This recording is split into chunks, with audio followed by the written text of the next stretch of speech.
Good afternoon. Thank you all for joining us for our second of 3 scholarship town halls. For those of you who are here with us last week, welcome back. For those of you who are newly joining us, welcome. Last week we covered an overview of the scholarship process. We answered some questions. This week we will be doing a step-by-step walkthrough of the application with a focus on the personal statement. If you have any questions during the presentation, please raise your virtual hand or ask it in the chat, and we will be monitoring that. I will be turning it over to Danielle, our program coordinator, who will be doing the walkthrough. Over to you, Danielle. Thanks, Stephanie. So I'm just going to go ahead and share my screen.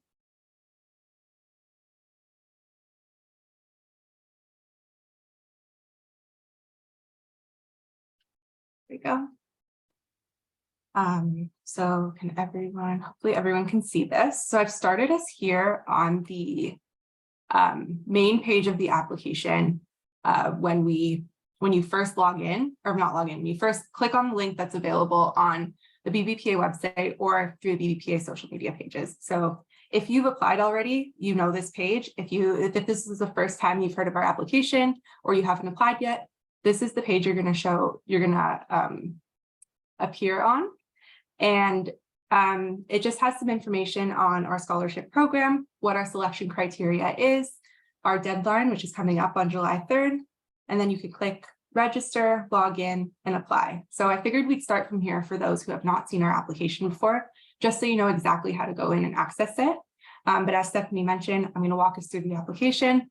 We're going to spend some more time focusing on the personal statement. So we'll get into it now. So since I have an account already, I'm going to log in. But if you do not have an account, you can click register and the site will send you an invitation. So there we go. So for those who have been working on their applications, your application will show up here. It'll show you your progress. For those of you who have not started an application, this page will be blank and you can access the application through going to programs. And then there is a more button down here. And this will be apply instead of see my application. So you can start your application here. So I'm going to go to see my application. It'll look slightly different just because I've started.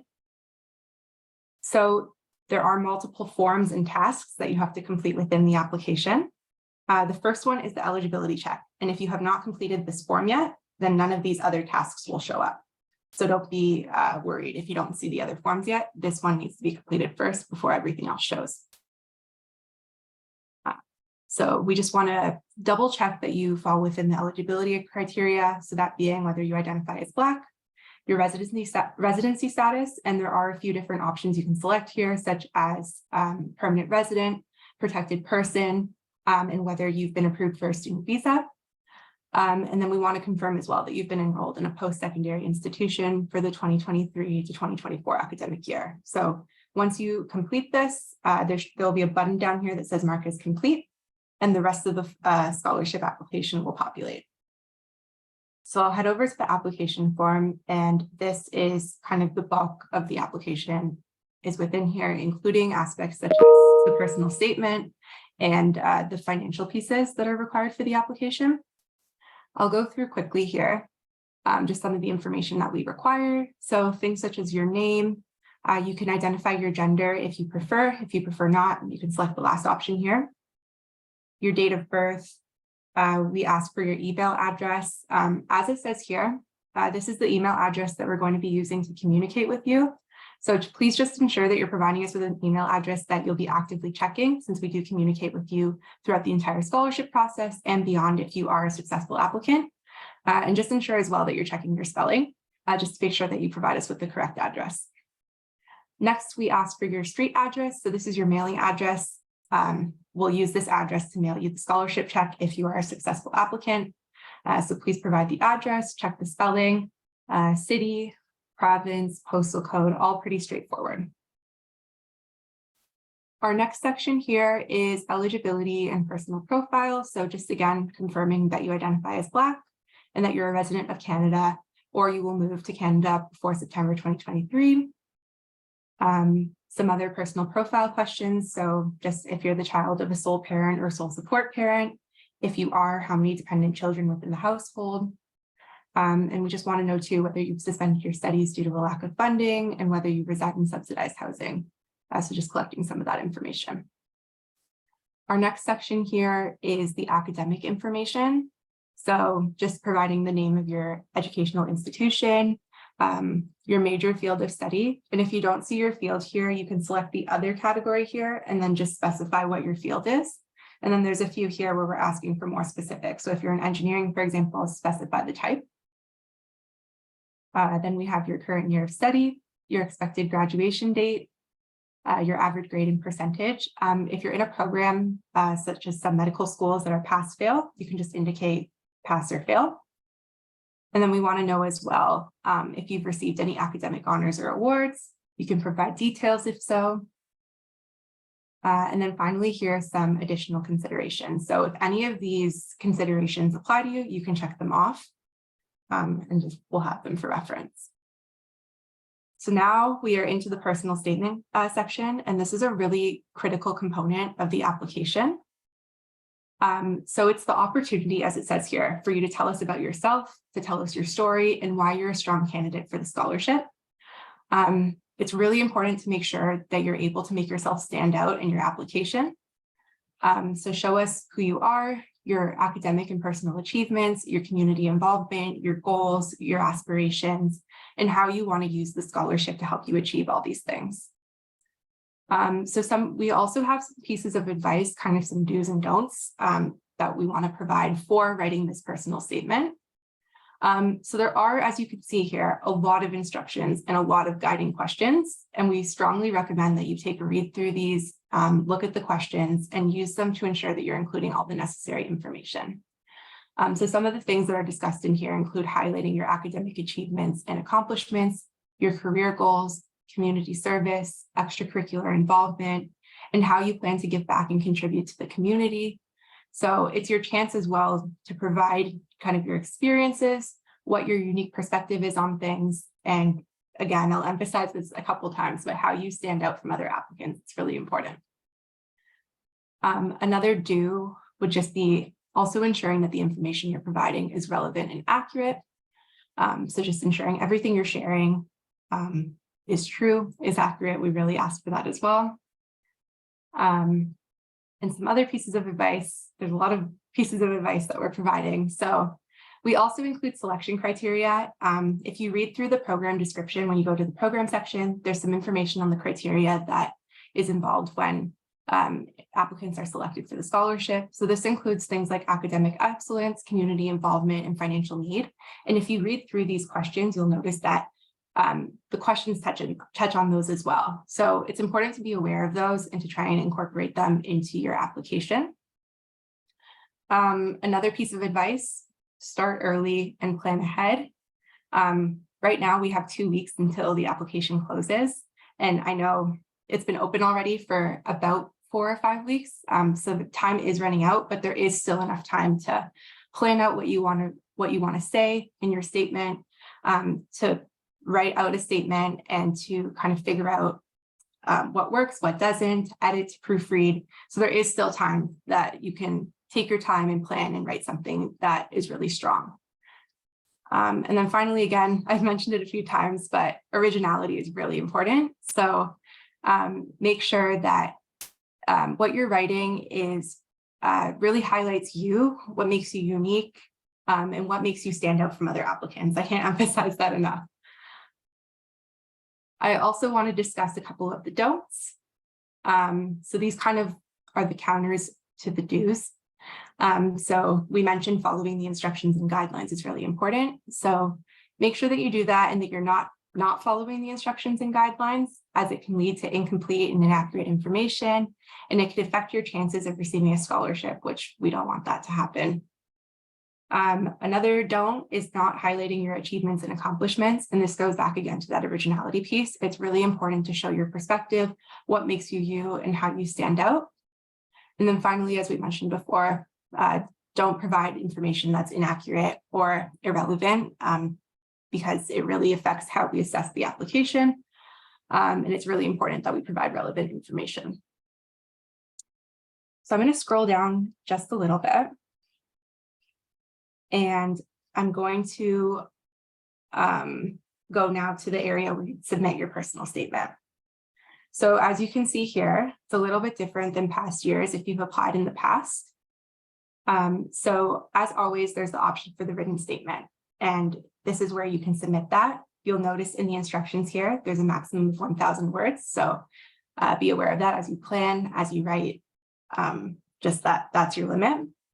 This year, something that's new is that we're offering the option to submit a video statement instead.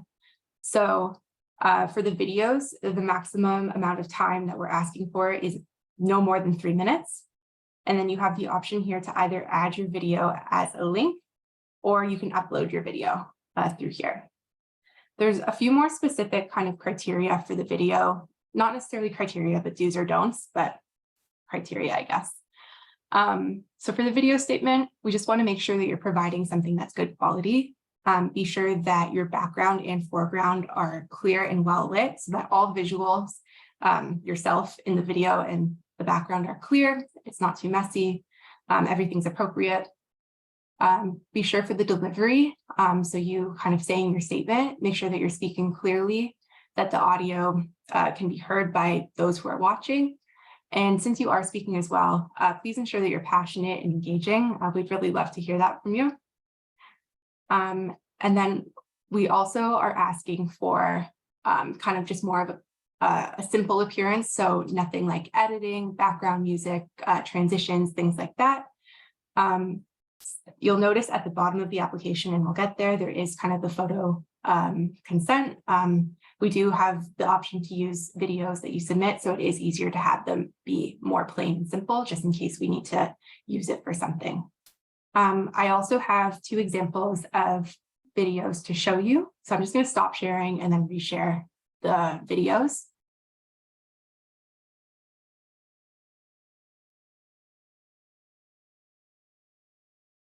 And I'll go through as well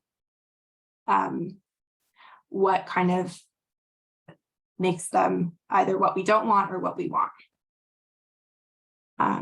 So this is the first one I'm going to show you is kind of what we're not looking for. So I'll start it now. As a young Black individual, I've always tried to break the barriers and make a difference in my community. Applying for the BBPA National Scholarship has given me the opportunity to showcase my talents, demonstrate my academic ability, and showcase why I aim to make a greater contribution to the Black community and the wealth to come for us. In this video, I aim to showcase my dedication towards community involvement, academic achievement, and extracurricular activities, while also highlighting why I aim to make a difference in the Black community. Okay, so I just wanted to show a small clip of that video. This is kind of what we're not looking for, just in the sense that there is kind of a lot going on with the background music, the transitions, the captions, the animations. And although it's all, of course, well done, it's just a little bit distracting for number one. The statement, we want to make sure the statement is kind of the focal point of the video. But then as we mentioned before too, we're looking for more of a simple appearance, just in case the footage needs to be used for something else. And then now I'll show you kind of more of what we're looking for. So this is another example. As a young Black individual, I've always tried to break barriers and create positive change in my community.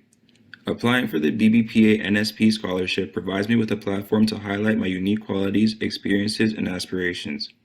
In this essay, I aim to showcase my dedication to community service, academic achievement, and extracurricular involvement, while emphasizing my desire to give back and contribute to the growth and empowerment of the Black community. Growing up in a disadvantaged neighborhood. Okay, so I just wanted to show again, just a quick snippet of an example of something that we are looking for. So you'll notice here, the foreground and the background are clear. The applicant is speaking clearly. The focal point is the statement, which is great. That's what we're looking for. And he's speaking clearly. He's speaking, we can hear the audio okay. So that's kind of more of what we're looking for. I'm going to stop sharing. I'll go back to the application now. Danielle, I'm just going to add there that we want to ensure that it's landscape orientation as well when you are recording. Yeah.